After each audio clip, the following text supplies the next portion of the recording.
G'day and welcome to another episode of Tomo's Tune-Ups. On this episode, I'm going to show you how to remove and ream rear trailing arm bushes on a classic Mini.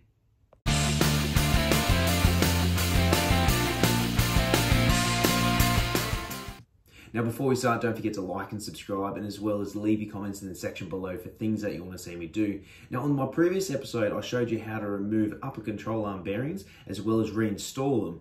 I did get a little bit of slack from not wearing the correct PPE equipment from my last video. I was using a welder, I was using an M10 bolt, and I was just closing my eyes. Now, as cool as this is to do, it is all right to do every now and again if you're doing something like tacking, but doing full-time welding, you really need to be using the right equipment. So my old man was one of the people that stood up and said, hey, you really need some equipment. So I've got a surprise.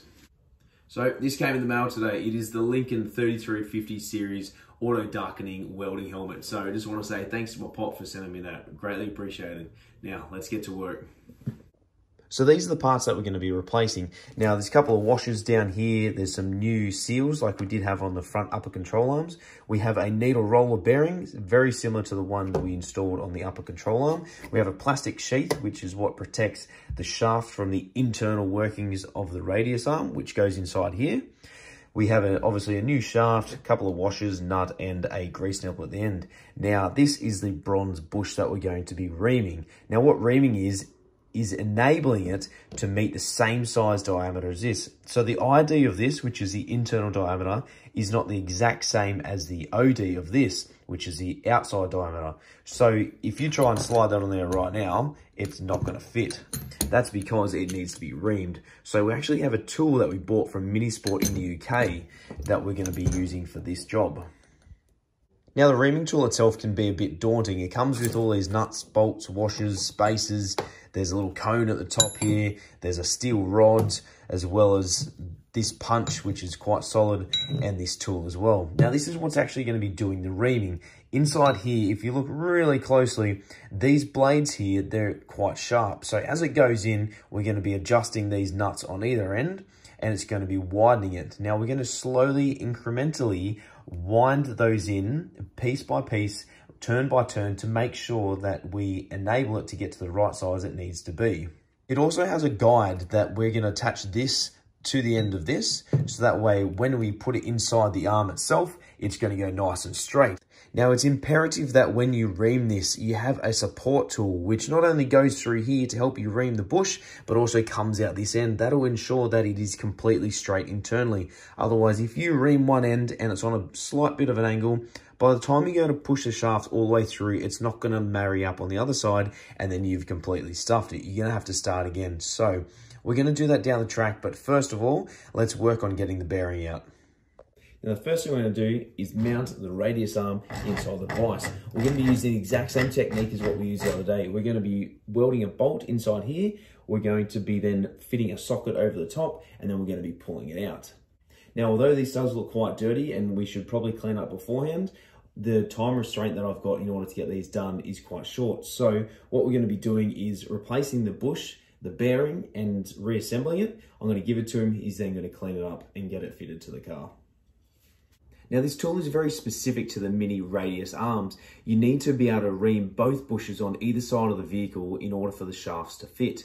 So if you do not have this tool available to you, or do not know anyone who has it, it is best to pay someone else to do it for you.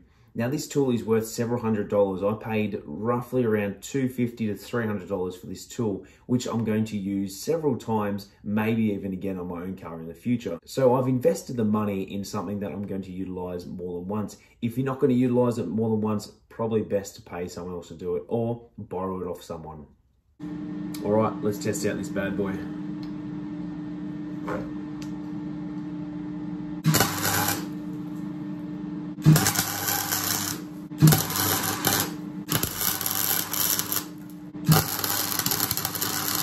So once you're satisfied with your tacks, we'll get the bolt, a couple of washers, and we'll start winding it out. Okay, so now I've got my hat back on because my hair's grown out of control and looks like bloody Hagrid. We're going to get our trusty 1 5/16 socket. We're going to slide that over the top. Because there's no threaded section between the end of the thread here and the top of the socket, we can't use the socket this time on top of here like we did last time because the bolt's too short. So I've got an oversized nut that's going to go on there as well. We're going to put 2 spacer washers on there, followed by another nut, and then we're going to wind it on by hand using a ratchet or a spanner in my case.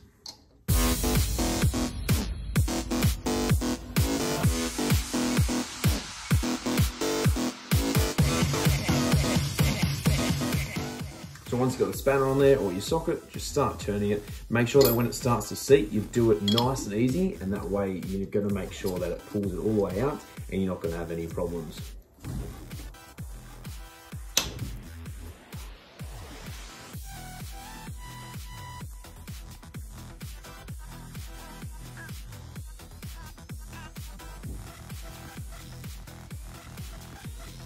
So I might have run out of room there, only because the bolt is too short. So I might just have to get a couple of spaces in there in order for it to come out fully. Okay, so like I was saying before, what originally happened was the nut bottomed out before we could actually pull the entire thing out. So I've got a scrap piece of steel here I'm going to hopefully be able to use with another couple of washers, and then that should be enough for us to be able to extract it fully. So word of caution here, before you start, make sure you try and get a bolt with a fully threaded section rather than something that's at least 50% like I've got on mine. But until you get to the situation, sometimes you don't know these things. So, you know, trial and error. And hey, what do you know? It was pretty much all the way out. So there we go. We've pulled the bearing right out of there as well, just like we did last time. So now that the bearing is out, we can then work on pushing out the bronze bush. Now the next step we're going to be doing is grabbing this big drift. So the reason that we use this is it's going to be able to seat on here, which is where this lip is, and going to be able to push the bearing out from the inside out. We're not going to have to use any tools, not going to have to drill it. All of this comes in the kit, which is quite handy. So before we do that, inside here is the plastic sleeve, which is this here, and we need to remove it. Now these are tapered, not sure if you can exactly see, but the top is actually wider than the bottom, incrementally wider, but it only goes in one way. So when you go to install this, if it doesn't feel like it's fitting, flip it over and try it again. Right, so the next thing I'm going to do is just grab a pair of pliers, and we're going to go fishing and find that other plastic bit, and we're going to remove it. Hopefully it should just come out quite easily. If not, we can probably force it out by pushing the pliers in, wedging it, and then pulling it out. Hey, there you go. All right, so this is likely the original one that was in the car from when it was made in the 70s, if not earlier. So this one's actually probably a mild steel, so we're just going to dispose of that.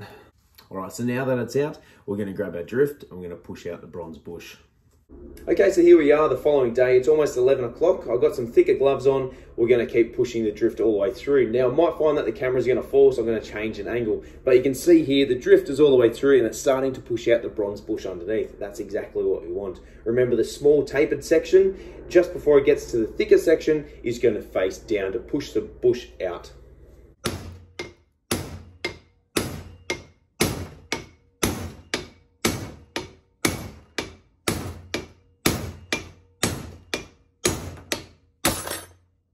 All right, so as you saw, it was quite stiff, but that's fine. It just means that it was in there quite well, and it's likely been in there the entire length the car has been on the road, or it has been manufactured. So we just grab a rag and we're going to pull that bush all the way out along with the shaft. Let's sit that down off to the side. Now, hopefully we should be able to get this bronze bush off the shaft. If not, we'll just stick it in the vise, get a hammer and a punch, and we're just going to slide it straight off.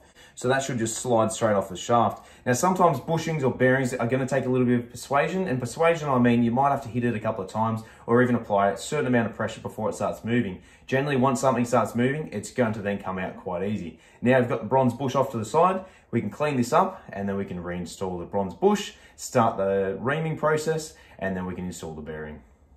Okay, so the next thing we're going to do is just give the ends a bit of a clean when we push the new bearing in. That way there's not going to be too much old grease in there and it'll go in nice and smoothly. Also, feel in there with your finger without any gloves on to see if you can feel any ridges or grooves, any scoring inside there. If there is, it might likely need to be reamed or even honed just to clean that surface up. Now, next thing we're going to do is install this before we go any further. If you try and put it in through one end, you'll find it'll be too tight and it's not going to go. So it's definitely not going to go in that end. Now, on this end where you've got the nylon cup, which is where the ball joint sits, for the suspension arm, which goes to the spring, or in our case, the rubber cone. This is going to go in through this end. So that will slide all the way down through there until it comes to a stop. Then you know it's home. Now, before we install the bearing, it's exactly the same as the front. We have a rounded off surface on one side, and on the other side, it is completely flat. We want to make sure that the flat surface is coming on the outer side of the arm, so towards the outside of the vehicle. Now, one of the easiest ways you can install this, besides using a soft face hammer and just applying a little amount of pressure, is to get a long threaded section of steel, put a nut and a washer on either end, and then just tighten it up slowly and it will work itself in there nice and easy. Make sure that you put that plastic tube inside there before you start doing this process. Otherwise, you're gonna have to push the bearing back out and then you're gonna have to start again.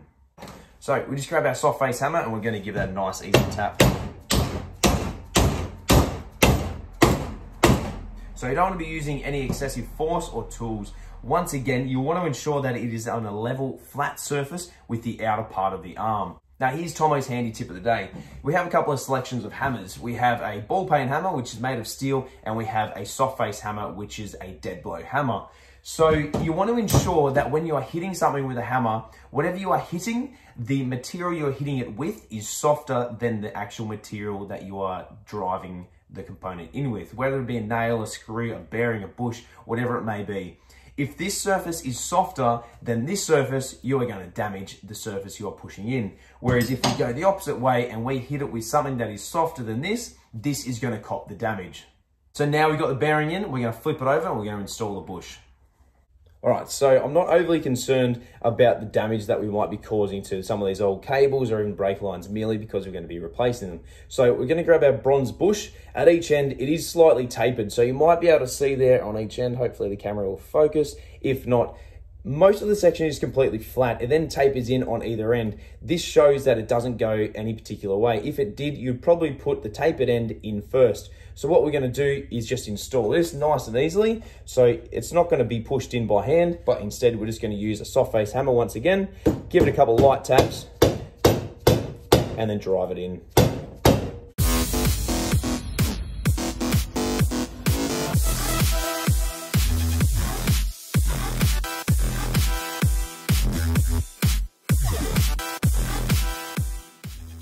Now it has been a bit difficult, but good thing we're using a soft face hammer and it's absorbing a lot of the brunt.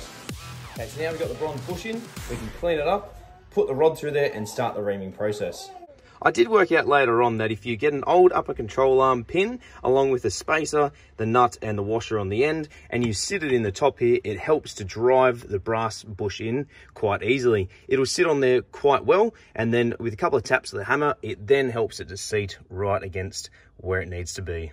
Okay, so to set it up, all we're going to do is flip it over in the vise, and then we're going to start attaching our attachments. Okay, so the next thing we're going to do is show you how to fit the tools. So the first thing we're going to do is grab our little piece of flat bar with the two holes in it. This bolt here goes through to the handbrake quadrant. So we're going to flip it over, and we're going to push that entire assembly all the way out. Once it's out, we are then going to grab the supplied bolt. It doesn't matter which side you put it through, but I'm going to go the same side it came out. So we're going to put it back up through the bottom of it, all the way through. We're going to grab our long piece of steel with the two holes in it. That's going to sit on top. Once we've done that, we're going to install the washer, which is the spring washer, followed by the nut. So you want to tighten up the nut as far as you can until it comes almost to a complete stop, but you can adjust it down the track when we put the locator in as well. Once it's in there and it's loosely fitted, we're going to grab the spacer. That's going to go in the end of the bearing. Now, between the end of the spacer and the flat bar with the two holes in it, we're going to have a bit of a gap. Now, in your supplied kit, you're going to have a little spacer like this with a bolt. The spacer is going to go between both of the surfaces. So we're going to fit it like this. That way it's spaced it out from there and it's not going to cause any interference or it's going to bend the arm either. Now it's always important to make sure that you test fit everything and that you do everything up loosely before you then start tightening it. That way it is done up square. Now that the guide's in, we're going to put it back in the vise. We're going to flip it over. We're going to get the shaft in there and then we're going to start tightening everything up and start the reaming process. We're going to attach it to the end of our reaming tool. just like that. And we're going to see where the reaming tool is at and then start making the adjustments slowly by winding this nut in or out to allow the blades to come in or out. Also, another tip that we want to be doing is either apply a little bit of oil or grease to these threads. The reason for this is when you are cutting something, for instance, steel, or if you're drilling something, you're tapping out a bolt, you're cleaning a thread, always apply a bit of grease or oil to it. That way, when you start to cut it, any loose shavings are going to get caught up in the oil or the grease. This will prevent any further debris going inside the thread, or in our case, the reaming bush, which is then can contaminate the internals of the arm. So we test fit it first to make sure it goes all the way through. Once it's gone all the way through, we're then going to start to make our adjustments. All right, so in our case, we're just going to use a 17mm spanner. We're going to wind it out so it makes the blade smaller.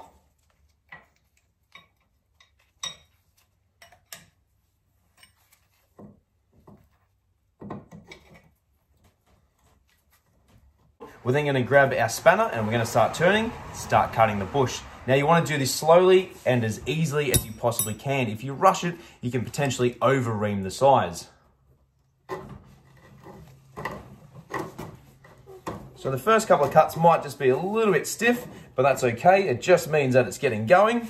Once we have then obtained the first cut, we're then going to slowly, incrementally increase these, and then we're going to get the blade to be bigger.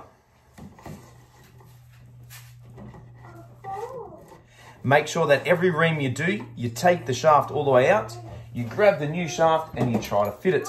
If it fits, then you've reamed enough. If it doesn't, you haven't reamed enough. Now, as you can see here, it's starting to collect the bronze on the inside of the cutting blades where I've applied the grease. That's exactly what you want to see.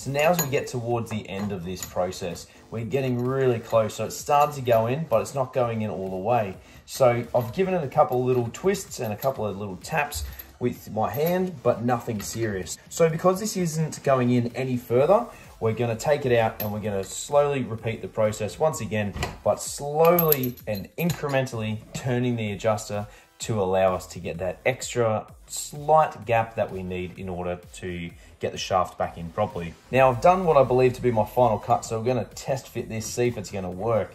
So we're just slowly going to push it in. We're not going to apply any force using hammers or anything else other than just my hand. So that's fitting in there quite smoothly. Because I've still got the spacer down the bottom and a locator, we're just going to remove that and ensure that it's gone all the way through and that it is nice and smooth.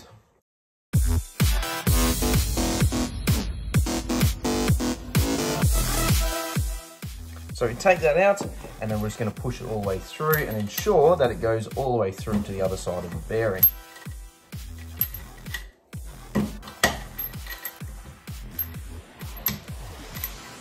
There we go. Just took a little bit of effort to be able to push all the way through, but now that's sliding in there quite easily. Now there's no movement at all in that shaft, and you probably find that there is a little bit of movement here, but that's just in the nut. So that's exactly what we want. We want zero movement whatsoever, but we want a nice pressed fit. So if you try and move this side to side, there is no physical movement there whatsoever. It has been completely drilled exactly in line with the bearing on the other side. Now you want to make sure that you clean out here completely. The reason for this is there's a heap of bronze in here as well. So everything that was on here, there is always going to be a little bit left inside the arm itself. So we're going to take it outside, give it a bit of brake cleaner, maybe a bit of degreaser, and then it's going to be right to start cleaning up. So this is the container that I just used, and you can see here, here's all the filings and the pieces of bronze that came out of the original bearing when I was cutting it. All right, so you're in for a bit of a treat today. You're gonna get 2 of Tomo's tech tips. That's a lot of T's. Try saying that 10 times straight.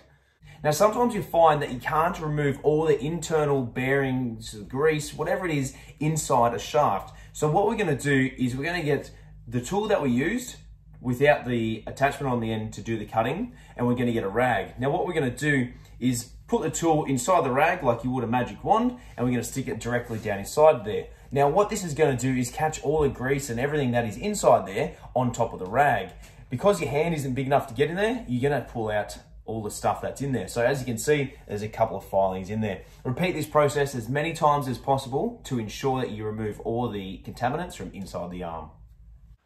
So there we have it, guys. That's how you remove the bearing from the rear trailing arm, press out the bronze bush, as well as fit the new bearing and bush, and how to ream it. Hope you guys enjoyed this episode. Make sure that when you do the job, you allow ample time to be able to do this, as it is a slow and drawn out process. And if you oversize it to begin with, you're gonna have a bad time because you're gonna have to start again and spend even more money. Now, I've left the links in the comments below for you to go and buy yourself a tool if you need one.